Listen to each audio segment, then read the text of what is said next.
welcome you once again for this presentation, and now we will be looking into a new concept which is called deflection of beams. So far in analysis of determinate structure we have dealt the influence line concept. So this concept is purely dependent on moving loads, which is applied for bridges and gantry girders. Deflection of beams. So you will be taking into static load. So the load will be dead load or live load, and this deflection is in particular regarding the static load. And what is the purpose of finding the deflection of beams? So let us look into the introduction here. The deflection of beam or a structure is required as a part of analysis. So if you are doing analysis, there are three major components. First is bending moment, shear force, and third thing is deflection. So bending moment and shear force comes under strength part of a structure, and regarding the stability part of a structure, so the limit state of design gives a separate guideline for identifying the stability analysis of structure. So in that you will be dealing about the overturning of structure, the tilting and the deflection. So these are the things, major things which is come across IS 456, and as an analysis part which deals both strength as well as the stability. And in case of stability you need to identify the deflection. If you are designing a beam for a house and there is a guideline, it might be a span of 4-meter beam or it might be a span of 20-meter beam, there is a certain limitations which is approved by the guideline. So in each and every country you have certain standards and you have to follow those standards and design according to those standards. So if a force is applied to a beam, we very well know that there will be reaction. So if the force is perpendicular to the longitudinal axis, the member will be having a bending moment and shear force. The beam is subjected to deflection, and the deflection should be within the limit. So while analysis you will check that what is the deflection which is occurring for your frame or beam, and if the deflection which is not under the limitation, you have to revise your design at the analysis stage itself, and you have to increase your size of the section, or you have to increase your material, or the quality should be increased. Then you have to reanalyze, and after reanalysis check whether that the deflection comes under the limit, then you can proceed with the design. So before designing, analysis is very much required in order to safeguard the structure. Next thing is, it will be useful to develop understanding of the structural deflection. So you have major three conditions of a determinate structure. What are they? A cantilever beam, a simply supported beam, and an overhanging beam. And in these three cases the support is deferred. So either the support might be a roller support or hinged support or fixed support. So according to this three number of support and the position of the support, how the deflection of the beam is being varied.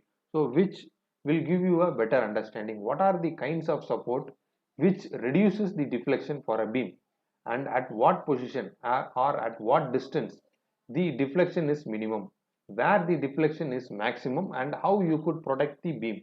So these are the understanding which you will be getting here in this chapter. Coming into the point of deflection, three things makes a beam to deflect, and it may be axial force, shear force, and moment. So these are the three forces. Either the force can be axial, shear, or moment causes the deflection. Deflection due to axial and shear is small when compared to the moment force. And hence, all the major cases and all the major sections are being analyzed for the moment force. So they calculate the moment force and what is the deflection for that moment. At the force such as axial, shear, and torsion, the deflection will be much lesser. Okay, now let us come to moment area method. In this module, you will be dealing two methods. They are moment area method and conjugate beam method. And these two methods are used to find the deflection of the beam. So you will be understanding what is the advantage of going for moment area method and the conjugate beam method, and the advantage, disadvantage, and the process of analysis which you will be learning here. And when we are discussing with moment area method, and it is developed in the year of 1868 by Professor Otto Moore, Germany. So this is a semi-graphical method, and this method comes under geometrical method. There are different methods to identify the deflection according to the case and according to the difficulty and background of the problem. Different method of analysis is being followed, and moment area method is a graphical method, and it is a simple method which could conveniently used for members of varying moment of inertia and discontinuous loading. So you can have a different size of member, and that is the different moment of inertia, and you might have a discontinuous loading. So these are the two cases which is handled well by moment area method. And here you have two theorems. So by this two theorem you will be able to find the slope and deflection. So these are the two concepts related to change of slope of an elastic line between the 2 points. So this is the first theorem, and in first theorem it is dealt with slope, that is theta of a beam, and in second theorem it is being dealt with the deflection. So it is related to the deviation of tangents drawn at 2 points on an elastic line. So it gives the deflection. So by this two theorem we will be deriving the formula, and by getting that formula you can solve n number of practical problems. Okay, let us understand the theorem 1. The theorem 1 states that the change of slope between the 2 points on an elastic line is equal to the area of the M by EI diagram between those points. So if you need a slope between any 2 points, say for example if this is a beam, if the beam is under a loading, it will be having a deflection. So we are interested in the deflection and identifying the deflection at each and every point where the beam is maximum deflected from the support, and what is the deflection at each and every point you could find from the supports, either from A or either from B. You could be able to find the deflection. So if you want to find the slope, so what do you mean by slope is the theta. So if there is any force which is applied in a beam, so you will be finding deflection below the application of load. So at the same time you will be having the slope here. The slope is the angle from the support. So if you are supporting any structure, any member, and if the member is being loaded, you will be having a slope at the support. So if the support is hinged, so you will be having theta here. So this is theta A and this will be theta B. So if there is any deflection, you will be having slope at both the support ends, and if there is no theta, practically you will be having no deflection. So according to the intensity of the load, there will be the deflection. If the deflection is more, the theta will be proportionally increased. Okay, so by this theorem 1 we could be able to find the amount of slope. So what is the angle of rotation? So this is the initial state of beam, and after the force the beam is deflected. So there might be some slope, that is degree of rotation. We can find this rotation at point A or at point B or at any point throughout this beam by using this theorem 1. This M by EI equal to d square y by dx square. By this equation you can derive the theorem 1 to find the slope. So what do you mean by slope is dy by dx. So what do you mean by dy by dx is, let us take the deflection here. So this is the deflected member, and the deflected member is taken as 2 points, that is point A and point B. Let us take a small piece of this deflection, so that is at the point O. So when you have 2 points, which is a curved line, if you draw a line you will be getting the radius. So at each and every point this radius will be common here, and take this as radius, and let us take a small angle, that is d theta, and if there is a small angle with this radius, so you will be having a small deflected element of the deflection. So let us take this as ds. So elemental slope, this is the overall slope, and the small area is taken as the elemental slope, that is d theta, and the small piece of deflection is taken as ds. Why it is taken as ds instead of dx? So the distance here is not a straight line, so this is a curved path. So due to this curved path, it is taken as ds. So in case of dx, it will be taken as a straight line, a small piece of a strip. Here you can see that dx is a small piece of a strip which is having a straight line. Even though this is a total length L, the small strip is taken as a dx. Okay. So now we know that the equation m by ei, that is moment by Young's modulus and moment of inertia, equal to d square y by dx square. That is, here the term y and x indicates the x distance and the y distance, that is vertical and horizontal distance. You can split the d square y by dx square into two components, that is d by dx into dy by dx. So if you multiply, you will get this equation. And if I am splitting this, you know that dy by dx is slope. So let this be a triangle. So this is x direction and this is y direction.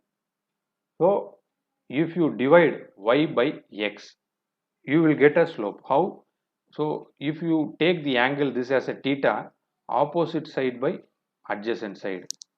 So opposite side is y and adjacent side is x. So if you apply tan theta here, y by x will be your slope. So what do you mean by slope is theta. This is called the angle. So you can either call the angle theta or you can call x by y. So why it is taken as dy by dx? That is, in the sense you are taking an elemental slip, you are taking a small strip, hence it is taken as dy by dx.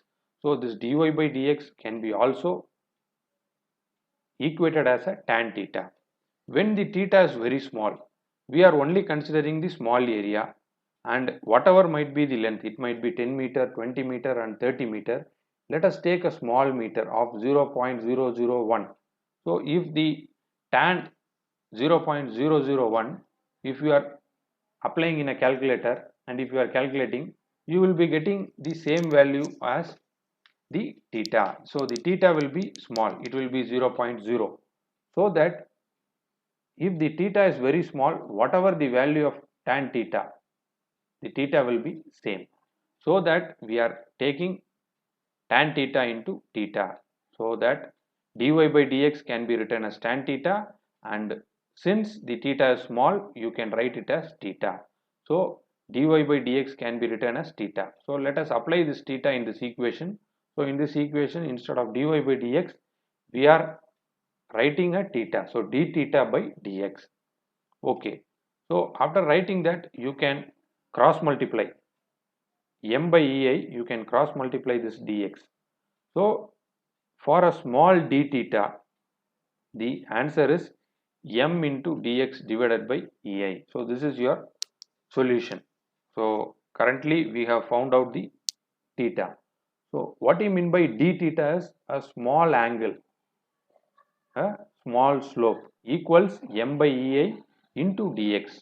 If you need a complete slope, then you have to integrate. So you have to add all the small element into a complete element. So how to add all the small element? You have to integrate. So integration is a process of adding all the small elements. So differentiation is a process of identifying the smallest element, and integrating is a process of identifying the largest element. So if you integrate with the limit of a to b, so this is our limit, point a to point b of d theta, you will be getting the slope. So after you integrate, if you apply limit, you will be getting theta b minus theta a equals integration of m dx by ei. So the vertical distance is known as m and horizontal distance is known as dx. So if you find the area, so if you apply m into dx, that is the area. If you find the area of a bending moment, and if you divide by EI, you will be getting the slope. So what is the difference of slope B with respect to slope A? So the difference can be found out by using this equation. It can be written as area of M by EI diagram between A and B. So if you need the total slope between A and B, what you have to do is you have to find the area of bending moment. So this is the bending moment diagram here. So this is the concept of theorem 1. And what about theorem 2? So the theorem 2 says that the deflection of point B with respect to the tangent A. So the theorem 2 majorly explains the deflection, and if you need deflection of point B, so this is point B, if you need deflection of point B with respect to the point A, what is the deflection between these two points A and B? So is equal to the moment of M by EI. So what we have already found, diagram between A and B about B. So whatever the area which you have found as M by EI with respect to the point B, what is the distance, what is the centroid from the point B? So if you need from point A, you can find the same area and you can multiply with the centroid from point A. At either point you can take the moment and find the deflection. So let the tangent at A cut the vertical through B dash.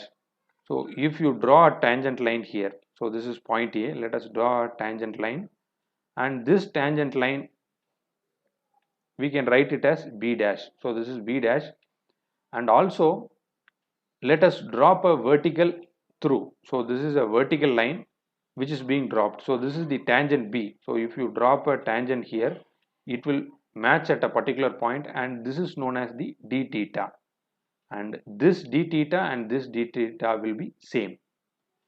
Okay, so right now we are interested in deflection. So this is the slope, and if you need to find the distance, so this is the distance between B and B dash. So if you find the distance between B and B dash, this will be the deflection in B with respect to point A, and then B dash is the vertical displacement of B above the tangent of B dash. So this is A and B dash, and this is the deflection of the point B. Okay, if you want to find this deflection, if the distance of P2 from B dash is x, so let us take a point from the vertical. So let us take this as a distance called x and mark this as P2. And if you need the deflection at this point, so you can find deflection at any point. And if you need at a particular distance called x, then what you can do is you can find B1 and B2. So what is B1? If you need at point P2, so this is point P2, and if you need deflection at point P2, you can draw a tangential line. So this is the tangent which touches the point P. If you are interested in finding the deflection, the distance between B1 and B2 is the deflection at point P2. Okay, so if you want to find that, just you have to multiply x into d theta. So the x is the distance from the point B, and this is the elemental distance, and d theta is the slope. So we already know the d theta as m by ei. For a single point it is written here. If you need the overall deflection between the point A and point B, what you can do is you have to find the B dash. So how to find that? Just you have to integrate. So integrating x into d theta. So integrating x into d theta with respect to the limit point A and B. So if you integrate that, you know d theta equal to m by ei into dx. So why dx is written here? This is a small elemental strip. So for the overall area, if you integrate, you will be getting the deflection for the overall area. Okay. So now from theorem 2, we could understand that if you need deflection at the point B, you have to multiply d theta into x. So what is d theta? M dx by EI into x. So you have to find the distance, that is the centroid. Okay, let us use this two formula, that is theorem 1 and theorem 2 for the application of beams. We will be taking the three cases, that is case 1 is a cantilever beam which is subjected to a moment. So this is a moment which is applied, and at support A it is being fixed and at support B which is free. So a fixed end has three number of reactions, so it is a determinate beam. At the point B a moment is applied, and what you have to do is find the slope and deflection at point B. Okay, let us take the first case. So if you need to find the slope, so what is the formula for finding the slope? That is theta B. So we need theta at B. So we know that the formula is theta B minus theta A. So you need theta with respect to the point A. So theta B minus theta A equal to area of M by EI diagram. So this is the formula. You can verify that theta B minus theta A equal to area of M by EI diagram between A and B. So we have applied this. Now if you apply a moment at point B, you will be having the bending moment diagram as a rectangle shape, and in order to find the area of this rectangle, the formula is length into breadth. So length is L and the breadth is M. So area of this bending moment diagram is M into L. So ML is written here divided by EA. Why it is written as negative is bending moment is in the negative sign. Okay. So we know that theta A will be 0. At a fixed end, you will be not having a slope. Hence, theta at A is 0, and if you apply 0 here, so theta B will be minus ML by EI. So this is the theta B. Okay, let us find the deflection at the point B due to this moment. So what is the formula? You have to just multiply into the distance. What is the centroid of this rectangle? So if this is a rectangle which is having a length of L, so the centroid will be exactly at L by 2. So you know that the slope is minus ML by EI. So you can just apply ML by EI into the centroid is L by 2. And if you multiply, you will be getting minus ML square by 2EI. So this is the deflection at the point B. Okay. Now we can take a case 2, and this is a cantilever beam which is having a point load of P at the point B. So what you have to find is you have to find the deflection and the slope at point B. So we very well know that this is the formula to find theta B equal to theta A plus area of the M by EI diagram. So what is the area of M by EI diagram? So EI is a constant. So area of M diagram. So what is M diagram? M is known as bending moment. So the area of bending moment diagram you have to find. If a load is applied in a cantilever beam, what is the moment which is acting at M? If you take moment, the formula for finding moment is load into distance. So load is P, distance is L. So P into L is the moment at the point A.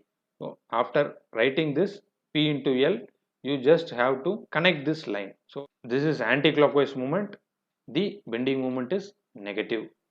Since this cantilever beam is hogging, you can see that this is a hogging moment. It will deflect at this mode. Hence, the hogging moment is taken as negative. So in future, I will explain what do you mean by hogging and sagging moment. For all hogging moments, it will be taken as negative. That is hogging in the sense it is convex shape. So this is a convex shape, and if you have a concave shape, then you have to take it as a sagging moment. Okay.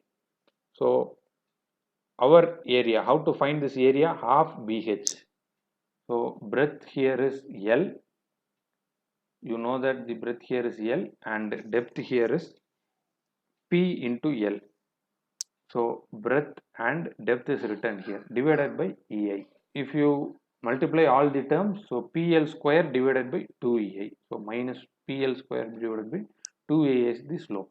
So if you want to find action at the point B, just you have to multiply with the centroid from the point B.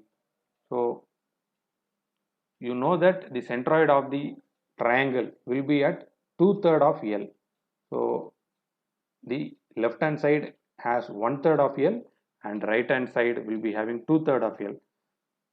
So we will be multiplying with the centroid, that is into 2/3. So PL square divided by EI is the solution of theta. So this is applied here into 2/3 of L. So if you multiply, so 2 and 2 will get cancelled, you will be getting PL cube divided by 3EI. So this is the deflection at the point B. Okay, let us take the case 3 here, and a cantilever beam which is having a uniformly distributed load for a length of L. So this is throughout the length. How to find theta B? So we need deflection at point B. And if you want to find deflection, you have to find the area of this bending moment diagram. And if you take moment at the point A, what is the formula to find moment when the load is in UDL form? So you have to multiply load into distance by 2. So load is W, distance is L by 2. So WL square by 2. So this will be the intensity. And the bending moment for a UDL will be a curved shape. So you have to draw a curved line, and this will be in terms of negative due to hogging moment. Okay. So to find theta, you have to find the area. What is the area of the shape? 1/3 of BH. 1/3 into B is, so the breadth will be the length and height will be the WL square by 2. So L into WL square by 2. So if you multiply everything, you will be getting WL cube divided by 6 EI. So which will be the theta at the point B, and the deflection at point B will be WL cube divided by 6 EI into the centroid. So you know that the centroid for this parabola will be exactly acting at 3/4 of L. So this will be the total length of L, and this will be the remaining part. So the centroid of this parabolic triangle will be at 3/4 of the total distance. So 3/4 of L. So if you multiply with this theta B, you will be getting WL power 4 divided by 8EI. So this will be your answer. Okay, this is the compilation of slope and deflection for different cases of a cantilever beam. You had a moment for a cantilever beam, and you had a load called a point load and a uniformly distributed load. Note that all the length are same in a cantilever beam. So according to the type of load, the slope and deflection changes. These are the formulas which we can use in order to find whatever might be the case. So if this is the condition, if you have a moment of 40 kilonewton and a span of 20 meter, so whatever might be your probability for this case, you can use this formula to find slope and deflection, which will be useful for your further studies. Okay, I hope that you have gained certain knowledge by using moment area theorem, how to find the slope and deflection, and what is the theorem, where it is applied, and how the theorem is being derived. In further classes, we shall see for different cases of determinate beams. I hope you enjoyed the session. Happy learning. See you again. Thank you.